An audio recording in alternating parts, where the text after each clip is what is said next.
Live Tamil செய்திகள். சரிகமபா நிகழ்ச்சியானது தற்பொழுது இணையத்தில் பரவலாக பலராலும் பார்க்கப்பட்டு வருகின்றது. ஒரு சில போட்டியாளர்கள் இணையத்தில் அதிகமாக ரோலாகி வருகின்றார்கள். அதில் ஒருவராக சிவானி இருந்து வருகின்றார். சிவானி இந்த சீசனில் போட்டியாளராக கலந்து கொண்ட பொழுது அவரை பற்றியே பலரும் பேசிக்கொண்டிருந்தார்கள். அவர் பெரிதாக மக்களுக்கு மத்தியில் எடுபடாத ஒருவராக இருந்தாலும் இந்த அளவு பாடக்கூடியவரா என்ற பரபரப்பு மக்களுக்கு மத்தியில் இருக்கவில்லை. இருந்தாலும் அவர் தொடர்பாக பலரும் பேசிக்கொண்டார்கள். இவர் நன்கு பாடக்கூடிய ஆற்றல் மிக்கவரா என்றும் பலர் கேள்விகளை எழுப்பியிருந்தனர். ஆனால் அவருடைய பாடல் பெரிதாக சோசியல் மீடியாவில் ரெண்டாகி அதுவும் வேறு லெவலாக போய்கொண்டிருக்கின்றது. போரானே போரானே என்ற பாடல்தான் ஆடிஷனில் இவர் பாடி இருந்தார்.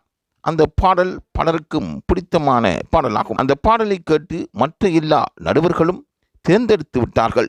ஆனால் பாடகர் விஜய் பிரகாஷ் மற்றும் சிவானியை தேர்ந்தெடுக்கவில்லை. அவர் நீங்க இன்னொரு கம்மிங் பாடல் பாடி இருக்கிறீர்களே, அதை பாடுங்கள் என்று சொல்லி சிவானியை ஆசுவாசப்படுத்தியிருக்கின்றார். சிவானி கன்னடத்தில் புகழ்பெற்ற ஒரு பாடலை பாடியிருந்தார்.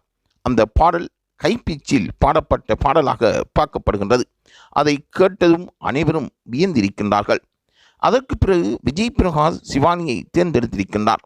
ஆகவே அந்த அளவுக்கு சிவானியின் பாடல் ட்ரெண்டிங் ஆகி தற்பொழுது உள்ளங்களை கொள்ளை கொள்ளும் ஒரு பாடகியாக சிவானி மீடியாக்களில் உலா வந்து கொண்டிருக்கின்றார். முகப்புத்தகத்தில் சிவானியின் பேரும் அவரின் பாடலில் இருக்கின்ற அற்புத குரலும் வெளியாகி வருகின்றது. ஆகவே சரிகமபா நிகழ்ச்சியில் பிரபல்யம் மிக்க ஒரு பாடகராக சிவானி மாறி வருவது வரவேற்கத்தக்கதாகும்.